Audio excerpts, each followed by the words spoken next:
Capital Sonoro.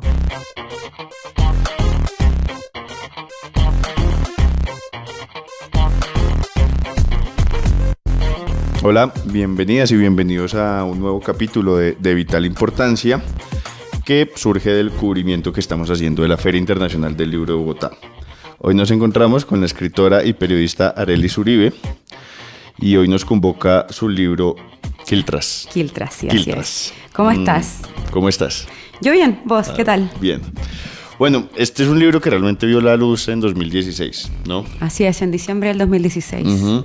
Y lo que pasa es que la editorial Rey Naranjo lo reeditó acá también en Colombia el año pasado.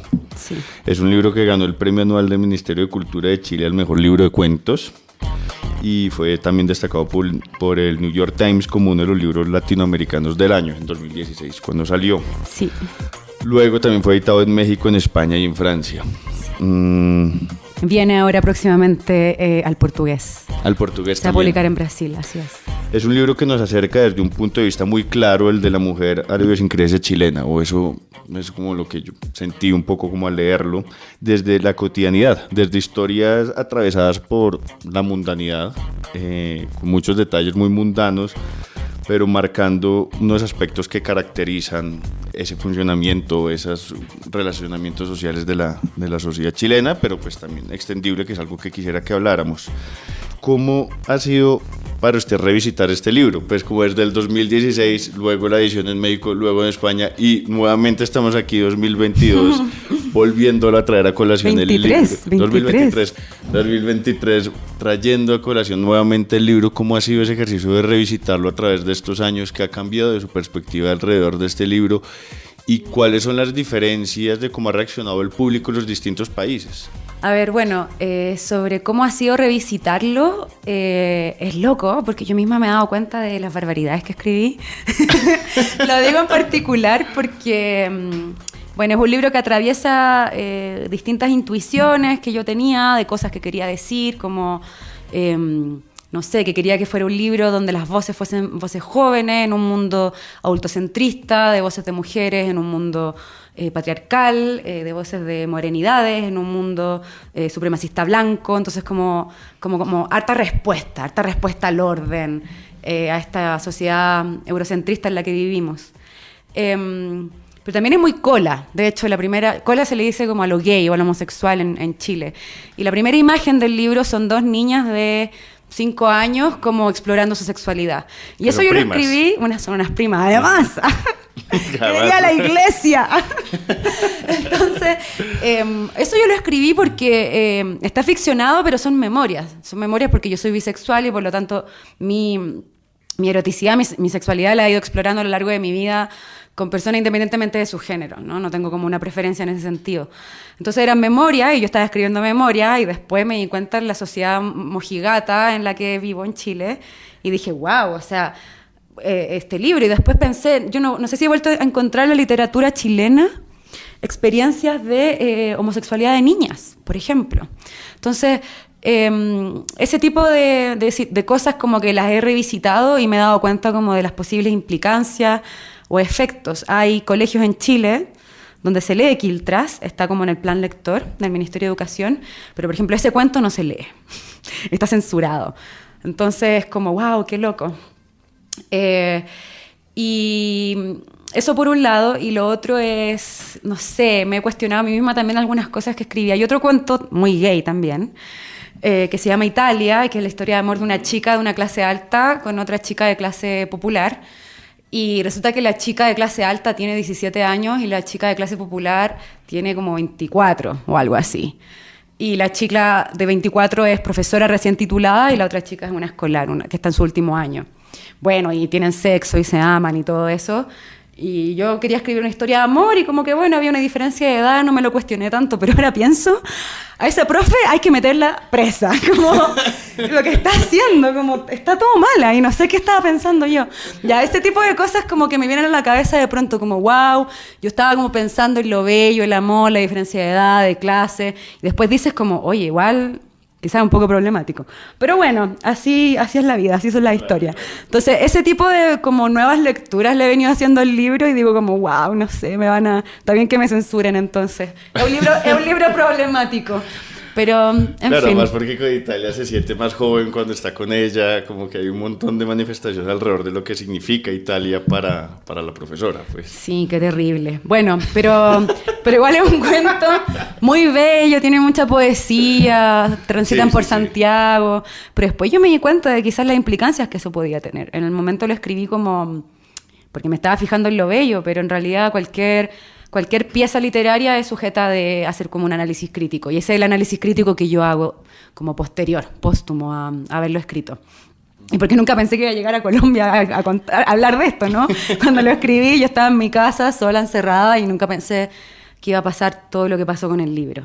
Bueno, y sobre cómo se ha recibido en otros lugares, solamente he presentado este libro en España, porque se publicó en España en el año 2019, y después vino la pandemia. Entonces estuvimos ahí 2 años en que nada pasó en el mundo, o pasó muy poco, o todo pasó virtualmente.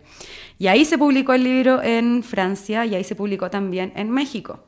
Y para México tuvimos una presentación online. Entonces como que, no sé, fue como... Yo estaba en mi pieza mientras se presentaba el libro, mientras nadie podía salir, porque si abrías la puerta el virus te iba a matar. Entonces es como esta es la 4ª vez que este libro se presenta, pero es la 2ª vez que se presenta con un público real y yo voy a poder como interactuar con gente, ¿no? Estoy acá en Colombia, en Santo Iseña hoy día, conociendo a la gente de Rey Naranjo, pero eso la pandemia impidió que yo lo pudiera como experimentar con los otros países donde el libro se ha editado. Entonces, eso, cuando se presentó en España, sí, fue muy bonito, porque el libro habíamos intentado presentarlo con Gabriela Wiener en el 2017, me parece, y a esa presentación organizada por la querida Gabriela Wiener llegó una persona y fue muy triste. Y Gaby fue como, pucha, tu libro es tan bueno, debería leerse acá. Y yo le dije, nada, no te preocupes, y nos fuimos a emborrachar por Madrid.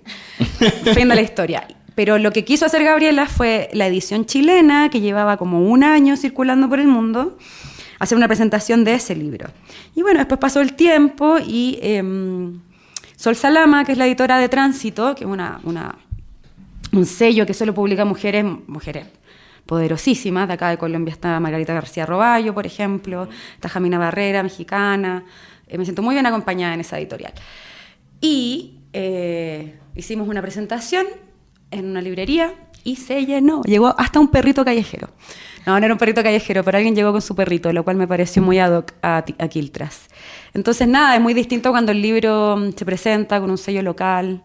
Y esa vez me sentí muy querida, fue muy bacán. Llegaron muchos amigos de la librería, amigos míos, amigos de la editorial, y fue muy bonito. Así que solo tengo esas experiencias por ahora y vamos a ver qué pasa acá en Colombia.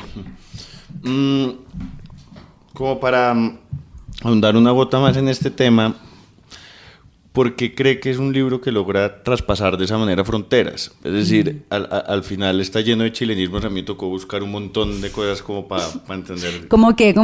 ¿Qué tuvo que buscar? El de, ya te digo, tiene una palabra para lo que aquí decimos gomelos. Ah, cuico. Cuico, exacto. Digamos, no ustedes dicen gomero. Gomelos. Gomelo. Ajá. Uy, tan gomelo.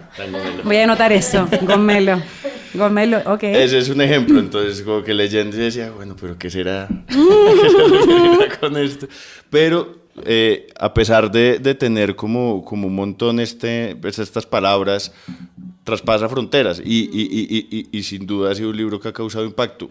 ¿Cuál es la intuición para usted como escritora de por qué ha logrado traspasar y llegar a países y seguir generando este impacto, y que un libro pues publicado en 2016 siga siendo como un tema de conversación en este momento? Qué lindo. Bueno, tengo una explicación para Chile y de ahí voy a intentar enarbolar una explicación para Latinoamérica. Y la explicación de Chile es que mucha gente se me acerca y me dice, gracias por escribir un libro de la clase trabajadora, gracias por escribir un libro lesbiano. Y creo que eso fue lo que pegó con muchas mujeres, como ese tipo de feminidad, porque también incluso cuando se habla de la diversidad sexual o de las homosexualidades, como que no se habla mucho de las lesbianas, se habla más como de los gays, de los hombres homosexuales. Entonces creo que por ahí fue como conectó con muchas chicas. Hay un tema generacional también en Chile, como mucha gente de mi edad, que nació en los 80, en los 90, que se identifica con él. Y yo creo que hay un tema con el lenguaje. Yo cuando lo escribí no estaba estaba en un rollo que todavía lo tengo un poquito, pero en esa época lo tenía más, que era esto que dice Kiko Amat, o que también dice Patricio Prón, que es que hay que escribir como se habla. Entonces yo lo que intenté hacer fue expresar por escrito un registro oral mío, como de persona de clase media, no sé, de Santiago de Chile. Entonces es un libro que se siente muy, muy cotidiano, muy como contemporáneo, y mucha gente me ha dicho que el truco que genera, el artificio que genera ese estilo de prosa que trabaja en Quiltras, es que es como que escuchas que alguien te está contando las cosas al oído. Es como que alguien te está hablando, es como escuchar hablar, es como tener una conversación con tu mejor amiga. Eso me han dicho harto. Entonces creo que por ahí conectó con Chile. Y lo que pasa con Latinoamérica es que creo que cuando algo pega mucho en alguno de nuestros países, los otros prestamos atención, ¿no? Como que uno dice como, bueno, ¿y quién es? Ahora yo estoy muy pegada con La Muchacha. Y dice, ¿quién es esa de La Muchacha? ¿Por qué le va bien tan bien? ¿Por qué le va tan bien en Colombia? Y uno lo empieza a escuchar también. Y así, entonces como que creo que por ahí viene el efecto de traspasar fronteras. Ahora, me sorprende igual que se entienda pese a los chilenismos, porque es un libro muy chileno. Uh-huh. Pero eso también es lindo porque, por ejemplo, ahora, yo estando acá, me gusta prestar atención a cómo hablan. Entonces me he fijado que cuando yo pido un favor me dicen, sí señora, con todo gusto. Y en Chile uno no dice así, como que se habla de otra manera. En Chile decimos como, no sé, o en Perú dicen, no dicen con todo gusto, dicen como a su merced o algo así. Como que en todos los países hay unas formas como de ofrecer uno como servicialmente, claro, de distintas maneras. Me acuerdo que en Perú, por ejemplo, tú dices que te vaya bien y te dicen de igual manera. No sé, cosas como esa. Entonces, a mí me gusta explorar el slang o como los localismos. Y me parece que eso también puede ser una experiencia para otros latinoamericanos, como leer cómo se habla en Chile. Encontrarse con los cuicos, encontrarse con los pololos, las pololas. Sí, claro, que eso lo saca por deducción más rápido. Y hasta el título. O sea, yo nunca pensé que esa palabra chilena, que es tan típica, que es para denominar a los perritos mestizos o a los perros callejeros, iba a dar como la vuelta por Latinoamérica y llegar a España, de hecho. Y una palabra que proviene del mapudungún, que es una lengua indígena chilena, la predominante. Entonces, esa sería mi teoría, pero es solo una teoría. ¿Qué nos entrega esa narrativa oral y por qué intentarlo plasmar en el escrito? ¿Cuál es la fuerza que está inmersa dentro de esa oralidad y que se busca? Pero, claro, al escribirla pues ya deja de ser una narrativa oral, pero al intentarla buscar, ¿cuál es esa fuerza que se persigue? Bueno, la escritura es un artificio, ¿no? Y entonces como que hay siempre detrás un trabajo de edición y uno edita, o sea, desde la frase hasta el párrafo, del cuerpo completo, la estructura, todo está medido en la obra, en la escritura. ¿Por qué yo decidí hacerlo así? Porque quería que mi escritura se debiera a su tiempo. Porque yo no digo hermosura, digo hermosura, pese a que leí El Quijote y lo encontré muy bello, pero no es el lenguaje que yo uso. Ahora, eso era lo que yo estaba pensando cuando estaba en mis medianos 20, ahora estoy en mis medianos 30, y tengo muchas otras lecturas en el cuerpo, y ahora me sucede otro ejercicio, que si bien me encanta capturar cómo habla la gente, de hecho en el libro nuevo que estoy escribiendo, que es una crónica de no ficción, también hay mucho chilenismo. En Chile y en muchos lugares de Latinoamérica se vocea. Vos tenés, vos sabés. En Argentina, acá creo que lo hacen mucho en Medellín, acá en Colombia. Medellín y en el sur también, hacia Cali y hacia Pasto también vocea. Uh-huh. Entonces me parece muy bello que en nuestro español latinoamericano tengo al menos 3 segundas personas. Decimos tú, vos y usted. Y en Chile, a diferencia de... No sé cómo será acá, pero en Argentina, por ejemplo, el vos es el español estándar. Entonces no se considera que sea vulgar. pero en Chile el vocear es vulgar. Tú como que si dices como vos tenís, se ve feísimo, es como de las clases bajas, como que la gente arruga la nariz. Pero es nuestro voceo y yo creo que hay algo de bello, y que también se lo copió eso al Lemebel, de rescatar cómo habla la gente, incluso la gente, comillas, la menos ilustrada, ¿no? Porque hay poesía ahí también en la torsión del lenguaje. Y a mí me gusta escuchar cómo habla la gente. Entonces, bueno, en el libro que estoy escribiendo ahora, vocean mis personajes en chileno. Y nada, yo creo que eso también merece su lugar en la literatura. Entonces, me sigo quedando con eso. Pero por otro lado, he estado leyendo muy atentamente a Gabriela Mistral, que usa muchos arcaísmos, y me mandó el diccionario palabra por medio, o sea, como verso por medio. Y yo decía, esta mujer, ¿de dónde saca tantas palabras nuevas? Y ahora estoy leyendo a José María Arguedas, que es un peruano maravilloso también, del siglo pasado. Su libro se publicó Los ríos profundos en los años 50, entonces es un español también más antiguo y andino. Y también me está regalando palabras nuevas, y esas palabras que no conozco también me gusta como irmelas robando e incorporarlas en el escrito del momento, en el manuscrito del momento. Entonces, todavía como que mantengo la premisa de que hay mucha poesía en la oralidad, y que creo que es bello el artificio de dejar por escrita la forma de habla de un tiempo y de un lugar, pero también creo que hay palabras tan extrañas y tan bellas que también es bonito mantenerlas vivas y echarles ahí tinta y dejarlas en los libros. Arelis, ahorita que comentaba lo de la censura del primer cuento que compone el libro, ¿qué nos dice precisamente eso de la manera como la mujer vive esa despertar sexual y esa exploración? Porque ahí hay una exploración, ¿no? Como que se van revisando el cuerpo, se van sintiendo el cuerpo. ¿Qué le dice usted a partir de esa anécdota que me cuenta? No sé, el conservadurismo, el miedo, la dureza de la heteronormatividad. Tengo una anécdota con esto también. Bueno, cuando yo escribí el libro yo pensaba que era heterosexual y me gustaban las mujeres también. Después descubrí el concepto bisexual.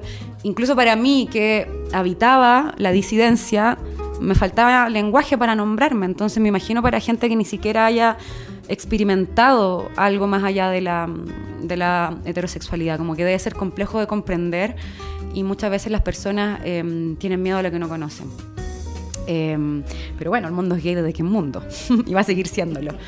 Me pasó una vez que me invitaron de la Municipalidad de Santiago a un evento del 23 de abril, que es el Día Internacional del Libro, tú sabes, el natalicio, muerte de Shakespeare y Cervantes, todo eso, ya. Y recientemente en Chile habían asesinado por la espalda a los militares a un líder indígena llamado Camilo Catrillanca, porque hay una guerra ahí civil muy, muy dura en el sur de Chile. Y bueno, había pasado esto, yo estaba muy sensible con el tema, sabía que venía el 23 de abril y yo dije, yo voy a leer algún poema, voy a decir algo que tenga que ver con los derechos de los pueblos indígenas. Yo además como mujer mestiza y todo eso. Bueno, entonces me llaman un día antes del evento y me dicen, ay, Arely, te estamos llamando para saber si vienes mañana. Y yo, sí, por supuesto, voy a estar muy puntual. Y me dice la mujer, pero te quiero pedir un favor. Y yo, así, ¿qué? ¿Puedes no leer nada lesbiano? Y yo pensé, bueno, ¿para qué me invitan si saben cómo me pongo? Pero igual, yo no quería como leer nada lesbiano, justamente, porque quería como pegar un disparo ahí, tirar una piedra contra el asesinato de Camilo Catrillanca de parte del Estado chileno. Pero yo dije, o sea, como, ¿a quién están invitando? Es como, no sé, vuelvo a otro ejemplo en Chile, Pedro Lemebel, un artista, escritor proletario, muy proletario, de una raíz pobrísima, o sea, creció a la orilla de un río, descalzo, sin casa, un gran escritor chileno, abiertamente homosexual. Entonces, como, ¿para qué vas a invitar a un autor de la disidencia sexual y le vas a decir que no sea quién es? Es absurdo. Entonces, bueno, esas cosas pasan en Chile. No sé por qué sucede. Bueno, vuelvo a lo que dije al comienzo. Un profundo conservadurismo, mucho miedo y mucha ignorancia también. Uh-huh. Ya que toca ahí el tema, quisiera que tocáramos ese caso de los mapuche, que me llamó la atención pues cuando llega a hacer las entrevistas, ¿no? Como a revisar el kiosco. El cuento, sí. Ajá, en el cuento hay una frase que dice: disociar los contextos y términos teóricos de los nombres y las personas, ese ejercicio que hace para intentar sacar adelante lo que tiene que hacer, pues. Uh-huh. Quería como profundizar alrededor de eso, cómo se vive eso en la realidad chilena y en la realidad pues de ese conflicto y de tantos años con el pueblo mapuche. Sí, bueno. Y desde ese punto de vista académico, ¿no? Como que también es, porque yo lo pensaba como ese acercamiento académico que muchas veces hace eso, dice a los contextos y los términos teóricos de los nombres y las personas y se vuelve una cosa totalmente fría, como... Bueno, primero decir que Chile es un país mestizo, que se cree blanco, no sé por qué, porque bueno, el eurocentrismo es durísimo. O sea, tú escuchas cosas como que en Chile no hay negro, bueno, mi abuela es afroindígena, yo soy afrodescendiente, como si no, y ahora acaban de llegar muchos migrantes de Haití, de Colombia, de Venezuela. Entonces, bueno, somos un país diverso y mestizo, pero con mitos de supremacismo blanco muy dañinos. Y creo que en ese mismo eurocentrismo se denosta mucho las culturas indígenas. Creo que esto es un problema general de Latinoamérica y que de alguna manera también, bueno, también sucede en Estados Unidos, ¿no? Del continente entero. Yo, por mi fenotipo, vengo de una familia mestiza, mi mamá es blanca, pero mi abuela es afroindígena, y entonces como todos muy mezclados. Pero yo, por mi fenotipo, porque soy morena, me siento muy identificada con la morenidad, las morenidades. De hecho, cuando viví en Nueva York, viví en Estados Unidos mucho tiempo, la gente me preguntaba si yo era indígena. Y yo decía, maldición, no. ¿Por qué? Porque fui criada como chilena, que es como una nueva versión de ser español de alguna forma, ¿no? Uh-huh. Es como no sé, somos como neuropeos, no sé, es como medio extraño. Pero me duele mucho como saber que soy morena, pero no saber de qué pueblo heredé yo esa morenidad. Entonces, bueno, lo que he hecho es como conectar y tratar de no ser una morena ignorante y... tratar de ilustrarme y de comprender el tema del conflicto mapuche, del conflicto chileno-mapuche. Entonces, bueno, dicho eso, los europeos invadieron este continente y luego cuando las colonias de acá se independizan, el problema deja de ser España contra los indios. El problema viene a ser las nuevas repúblicas americanas contra los indígenas. Entonces, todos los problemas contemporáneos son del Estado de Chile con el pueblo mapuche y con los pueblos indígenas. Porque incluso se sabe que los mapuches tenían como acuerdos y paz y límites establecidos por los españoles, pero fue el Estado chileno el que volvió a matar y a robar la tierra. Bueno, yo trabajé en una organización de educación llamada Educación 2020 y esta organización de educación intervenía o acompañaba colegios públicos y me tocó viajar por todo Chile conociendo la educación pública. Entonces ese cuento es bastante crónica más que ficción. Y me tocó ir a varias escuelas en el sur donde el 80% de los estudiantes eran mapuche, pero eran educados en español y en su casa hablaban mapudungún y cuando iban a la escuela tenían que hablar español y como que había ahí todo un conflicto cultural. Y nada, eso me sensibilizó mucho y aprendí mucho de ellos, los entrevisté y estuve por ahí intentando aprender mapudungún, pero bueno, como corolario decir que hoy día está cercado el territorio mapuche por policías chilenos, los cazan, los matan a los líderes, se les discrimina mucho, se les han quitado sus tierras, bueno, ha habido trabajo como de recuperación también, es complicado. Eso es lo que yo puedo decir sin ser yo como una primera fuente, ¿no? Pero en el libro también intenté homenajearlo, por eso está ese cuento y por eso también el libro se llama Quiltras, también representa eso, hay algo ir también para allá, como para la conexión con el nombre del libro. Hay algo indigenista también en mí, obvio, porque soy mestiza, es como que estaría desconociendo una parte de mí, entonces intento como relevarla ahí. Y bueno, por último recomendar autores, por ejemplo José María Arguedas, que lo acabo de nombrar, mestizo, andino, peruano, que en su libro tú lo lees en español, pero ves como la cosmovisión de los quechua y entremezcla palabras quechua y es precioso. Y hoy día contemporáneas podría nombrar a Elicura Chihuailaf, último premio nacional de literatura en Chile, que él, por ejemplo, tradujo Neruda al mapudungún. A Violeta Parra la tradujo al mapudungún, además de escribir su propia poesía. Y Daniela Catrileo, que es una poeta escritora de mi generación, que ella escribe principalmente en español, pero también en su poesía, o sea, también lo que he visto de ella publicado es en español, pero incluye ella el mapudungún y tiene un cuento en mapuñol, que está escrito en español, pero con mucha terminología y cosmovisión del pueblo mapuche. Así que recomiendo totalmente a su autora y debe haber también a lo largo de Latinoamérica muchos más. ¡Hey, hey, hey! ¿Conoces Eureka? ¡Claro que sí! Eureka es un canal para niñas, niños y adolescentes donde lo que piensan, hacen y sienten es lo más importante.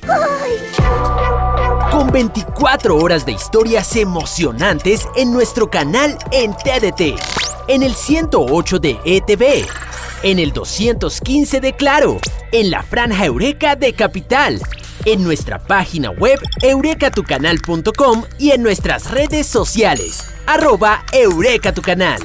Con Eureka, descubre el poder para transformar tu mundo.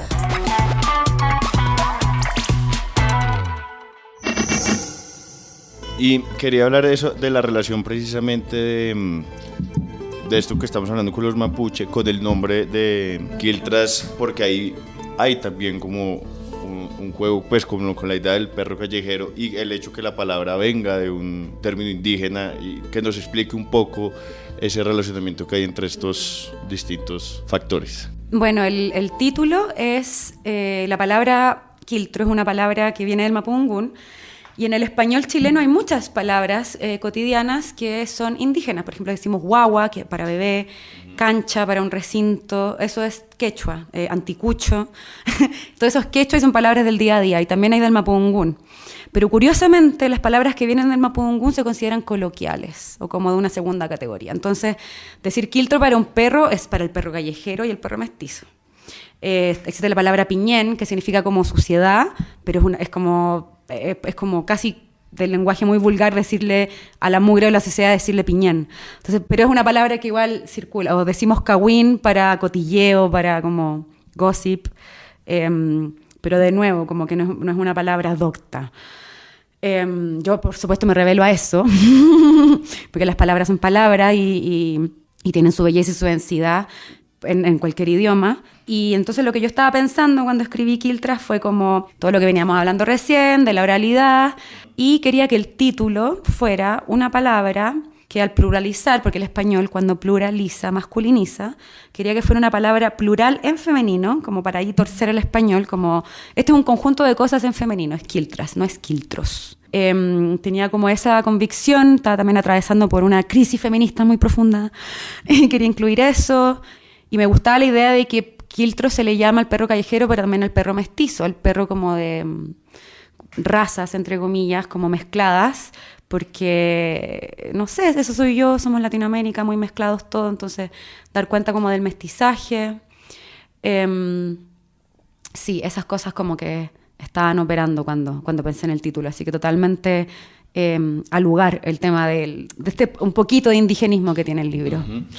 ¿Y cómo se relaciona eso con algo que también atraviesa el libro, que incluso está muy presente en el cuento que ya mencionaba de Italia, ¿no? Porque hay como, y en varias hay como esta diferencia de clase, ¿no? O está presente continuamente la diferencia de clase. ¿Cómo se relaciona esto que estamos hablando con esa vivencia de clase en Chile?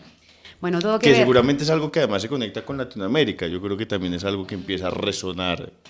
Sí, me voy a agarrar el título de nuevo. Bueno, también Quiltro es un perro pobre. Entonces, por eso uno de los cuentos se llama Quiltras, porque sentía que esas protagonistas que yo estaba describiendo, que son de un colegio público, muy venido a menos en Santiago, eran como unas quiltritas, pues como unos perritos que no tienen un origen claro ni un destino definido. También me pareció una buena metáfora de la clase trabajadora. Entonces, el quiltro. Entonces, hay muchas cosas ahí operando, ¿no? Que son la clase, la etnicidad, el género. Y bueno, ¿qué pasó conmigo? Que yo en ese tiempo, a mis medianos 20, había leído un poco de literatura chilena, pero hasta entonces me había encontrado con una literatura chilena muy cuica, ¿cuál es la palabra acá? Gomela. Muy gomela. Entonces yo dije, bueno, esto está bonito, los personajes sufren, les pasan cosas, a mí también. Pero estos personajes de esos libros como que sufrían en casas con chimeneas, comiendo pal con palta y yendo a patinar en hielo. Y yo sufro, pero no me pasa nada de eso. Entonces, mi reflexión fue que quería llevar a la literatura experiencias humanas, que son experiencias de amor, de encuentro y de desencuentro. Todos los libros se tratan de eso al final.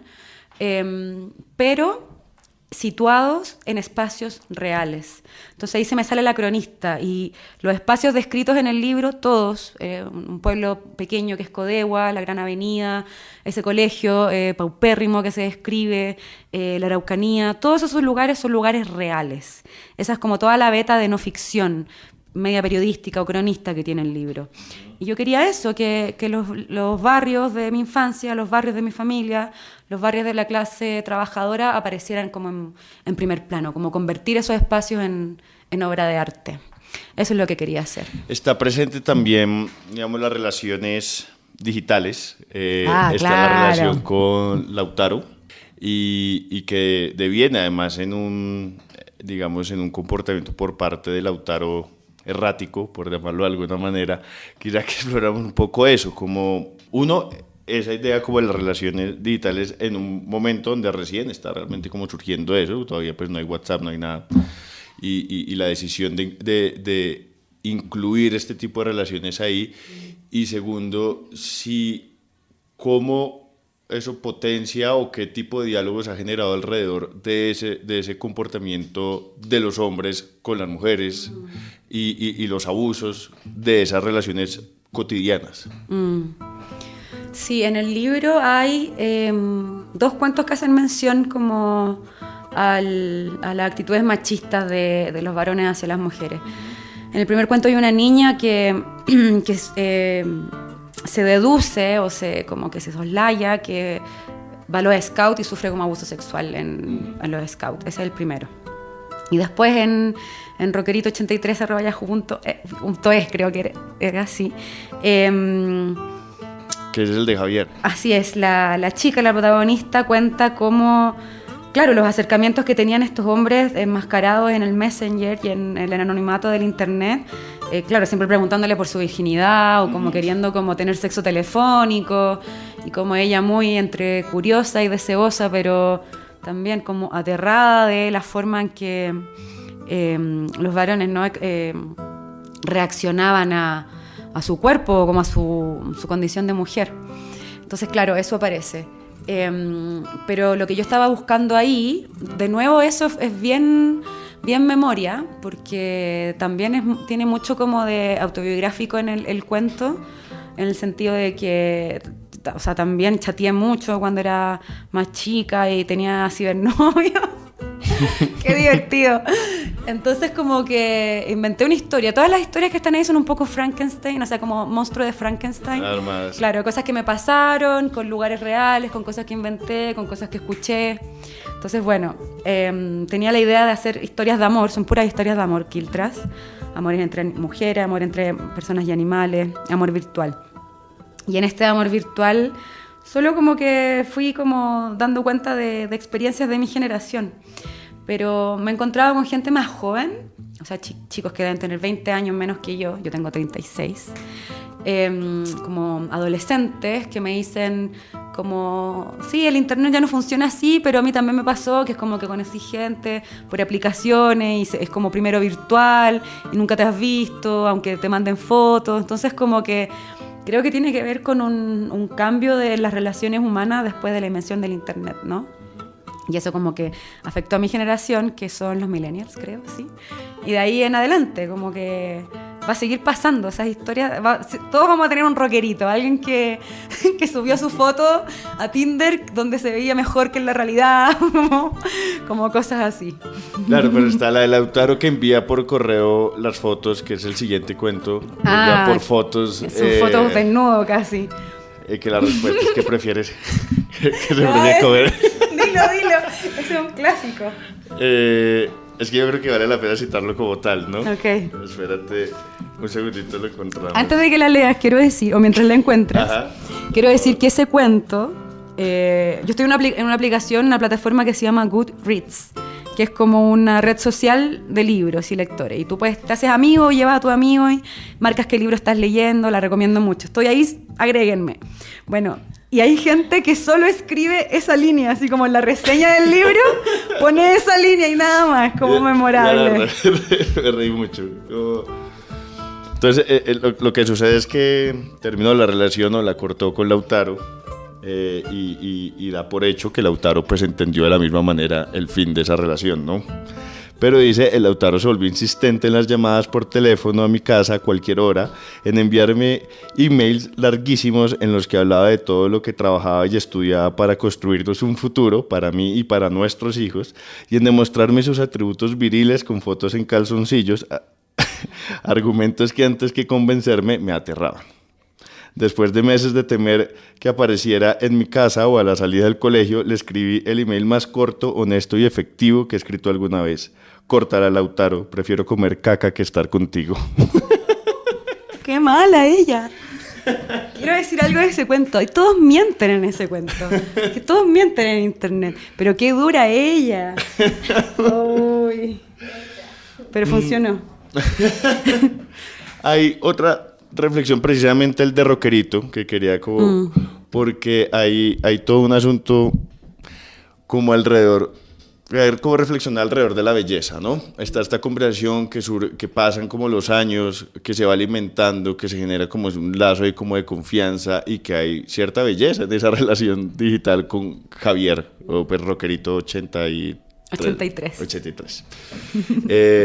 El encuentro pues, termina siendo muy desafortunado, pues porque Javier no cumple las expectativas de la protagonista del cuento, que... Bueno, pues alerto que voy a spoilear un poco el libro, pero que después va a una fiesta y ve a alguien que la atrae físicamente y se besa con esta persona como deseando que ese hubiera sido Javier. ¿Qué reflexiones nos trae eso frente a la belleza y a la manera como la entendemos? Tanto esa belleza en lo que vemos y lo que entra por los ojos y en lo que hablamos. Wow, no sé. Yo creo que todos tenemos distintos parámetros de belleza. Por supuesto que hay como estándares odiosos. No sé, pues para las mujeres la delgadez, la altura, me imagino que para los varones también, la blancura, si tus ojos son azules, bueno, más probabilidades de aparecer en la portada de una revista tienes, qué sé yo. Sí, pues muy odioso eso. Pero no sé, hay belleza en, no sé, los insectos, en todos los tipos de flores. Quiero decir sobre ese cuento, no voy a defender a la autora, a la narradora, porque es una tóxica, pero que es un cuento en el que todos mienten. Todos mienten, porque a ella este romance virtual...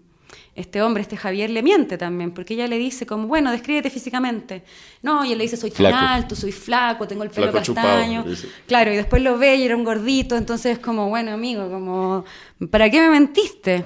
Entonces creo que hay un tema ahí con la mentira. Y ella en algún momento también narra, al principio del cuento, que chateaba con chicos y les decía, a algunos les decía que era virgen, a otros no. Entonces también la mentira. No hay nada más feo que la mentira. Esa es la verdadera fealdad. Esa es la conclusión de esta respuesta, que la verdadera fealdad está en la mentira y que eso genera como ese tipo de desilusiones, ¿no? Como lo que le pasó a esta muchacha, por hacerse muchas expectativas, pero también porque se ponían máscaras. Y detrás de las máscaras hay desilusiones. Y ella no quiso... no sé, como ver más allá de eso, ver más allá de la cáscara. ¿Quién sabe qué hubiera pasado? Ese sería otro cuento, pero sí, en realidad solo quiero decir eso, esa va a ser mi cuña. La verdadera fealdad es la mentira. ¿Cómo se relaciona su escritura con la música, no? Este es un libro que arranca con una cita de Supernova, pero además sé que en la siguiente novela hay algo de Patti Smith que resuena por ahí, ¿no? Como que el artista crea desde el lugar de sus heridas. No sé si esto es simplemente una coincidencia o que realmente la música es algo que hace parte inherente de la manera como usted concibe la escritura. Sí, yo creo que es inherente. Patti Smith también aparece en Kiltras. Rockerito le mandaba a la protagonista los poemas de Patti Smith, tan romántico, claro. Y le mandaba canciones de The Smashing Pumpkins y cosas así. Guitarra, tocando exacto. el riff. Entonces sí, hay mucha música en Kiltras también. Sí, totalmente, me inspira mucho. Y ahora, por ejemplo, estoy escribiendo una crónica inspirada, por ejemplo, por el maestro García Márquez. Algún día, ojalá, hacer cosas tan hermosas como ese hombre. Estoy escribiendo una crónica de largo aliento, que ya estoy concluyendo, y me he dado cuenta de la influencia de la música de dos maneras. Cuando los personajes hacen alguna mención, por ejemplo, en mis entrevistas, porque no ficción, cuando estos entrevistados hacían alguna mención a alguna canción, yo me he dado como el tiempo de buscarla, escucharla, recoger algún verso, y que los versos de esa canción, a la cual estas personas hicieron una mención, pero no la cantaron, obviamente, incorporarlo, ¿no? Como para que esté como esa melodía dentro del cuerpo del texto. Y otra cosa que le he estado robando a la música es que es el tema de los covers. ¿Pero cómo? Hay una canción de Martín Buscaglia que se llama Nunca Pedí. No sé si la conocen, que dice: yo nunca pedí lo que vos me diste. Bueno, es muy bonita. Y él tiene una versión en vivo en que la toca. Aparecía en un comercial de Luchetti, de pastas. Bueno, filo. Bueno, y él tiene una versión en vivo donde la toca, y la está tocando, y entre medio de la canción se pone a cantar una de George Harrison, que dice I really wanna see you, I really wanna be with you, y después vuelve yo nunca pedí. Entonces dije, oh, qué lindo eso, como está cantando una canción y como que la melodía calza con otra que él debe admirar a George Harrison, y como que lo metió en su canción. Entonces yo, por ejemplo, en este libro nuevo he ido como cosiendo, metiendo en el cuerpo del texto frases de otros autores que creo que calzan para lo que quiero decir en ese instante. Entonces, por ejemplo, hay un momento en el que estoy haciendo una entrevista, y en la transcripción me di cuenta de que yo anoté que se escuchaban ladridos de perro. Y en algún momento estoy conversando con el entrevistado y corre un perro hacia él, entonces como que ya, la presencia de los perros. Y hace poco había leído El llano en llamas, de Juan Rulfo, y hay un cuento, el primero. Y Juan Rulfo dice, a lo largo del texto, como 3-4 veces, dice, se oye que ladran los perros, y el ladrido de los perros llega hasta aquí. Y después al final, la última línea del libro es como, o sea, del cuento es como, y aquí se oye el ladrido de los perros que trae el viento desde el pueblo, o algo así. Entonces yo agarré todas las veces que Juan Rulfo hablaba de los perros, y cada vez que yo caché que en la transcripción hablaba de los perros, puse como la frase de Juan Rulfo. En algún momento, al final del libro, voy a decir como, oye, esto se lo saqué a Juan Rulfo, por supuesto le voy a dar su honor y todo eso, pero le robé eso a Martín Buscaglia, por ejemplo. Dije, oye, ¿por qué no? Si estas dos canciones como que tienen una melodía parecida y quizás los mismos acordes, quién sabe, ¿por qué no usar las palabras de Juan Rulfo para hablar de perros en vez de mis torpes palabras? Como que puede darle algo de belleza, y ahí también le hago un homenaje. Entonces sí, mucho robo a la música. Sí, y es verdad, está presente en varios momentos del libro, ¿no? Ahí solo traer a colación, digamos, que Gabriel García Márquez, al referirse a 100 años de soledad, se refería como un vallenato de 300 páginas. Pero qué cosa más linda. Bueno, y hay una canción, ¿no? Mariposas amarillas, claro, Mauricio Babilonia. Claro. Bueno, sí, pero sí, él decía eso. Un vallenato. Un vallenato de 300 páginas. Decía, es que eso ya estaba en el vallenato, yo simplemente hice un vallenato de 300 páginas. Anotado. Para cerrar la conversación, Arelis, quería preguntar como por el lugar de enunciación, ¿no? Acá como que hay un montón de cosas que hemos hablado como alrededor del género, de las sexualidades divergentes, de la clase social, del racismo, ¿no? ¿Cómo abordar estos temas? Y en varios momentos usted también hacía referencia a su lugar de enunciación. ¿Cómo abordar esos temas dejando claro el lugar de enunciación de uno, o qué tan maleable puede ser, digamos, ese lugar de donde uno está parado para hablar de todas estas temáticas que abordan ese mestizaje y esas problemáticas, esos conflictos latinoamericanos? Uy, no sé. Yo creo que quiero nombrar lo del lugar de enunciación de otra manera, como la posición de sujeto o posición de sujeta. Eso. Y a mí me tocó, que creo que son sinónimos, pero me tocó estar parada donde estoy con la historia que tengo, y como que supongo que no puedo mirar el mundo desde otro lugar. Y tiene mucho como de autobiográfico, y quise hacerlo así, ¿no? Mis barrios, no sé, como las problemáticas que a mí me interesaban, chicas lesbianas o bisexuales, qué sé yo. Entonces no sé si será posible pararnos desde otro lugar.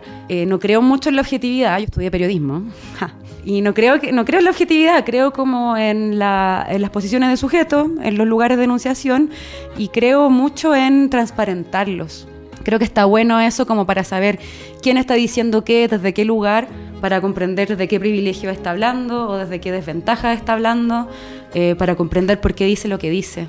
Y en ese sentido comulgo harto con autoras contemporáneas que son como bien así, de hacerse la harakiri, como la Gabriela Wiener, que es como, sí, tengo una familia, tengo una novia y un marido al mismo tiempo, y escribe desde ahí, y ese es su lugar, y hace performance desde ahí. No digo que todo el mundo tenga que hacerlo, pero ese es como el caso de Gaby, que es como que hace de su vida una obra de arte total. Pero sí creo que es importante como saber quién dice qué y de dónde. También creo, más leo, más me doy cuenta de que lo autobiográfico está presente en los libros, aunque los autores escriban ficción. Por ejemplo, ahora, leyendo a José María Arguedas, el mundo quechua aparece tanto y tan bellamente tratado, con tanta ternura y respeto, y él obviamente escribe aquello porque él fue criado por quechuas en su casa, ¿no? Por los indígenas que trabajaban en su casa. Entonces aprendió el quechua de niño y sus costumbres, y él, a la hora de hacer literatura, inevitablemente viaja con eso, lleva eso, ¿no? Me imagino lo mismo, o sea, pasa lo mismo con García Márquez. Tú lees su obra periodística y está hablando de los conflictos de Colombia todo el tiempo, y así sucesivamente. Entonces, no sé, me parece que está bueno. Me parece que está bueno como transparentar el lugar de enunciación. Arelis, muchísimas gracias por acompañarnos en De Vital Importancia y por esta vivaz conversación. Gracias a ustedes, lo pasé muy bien. Gracias por invitarme. Vamos con nuestra agenda cultural de Vital Importancia. Siguen los talleres de microrrelatos para jóvenes con Biblioret.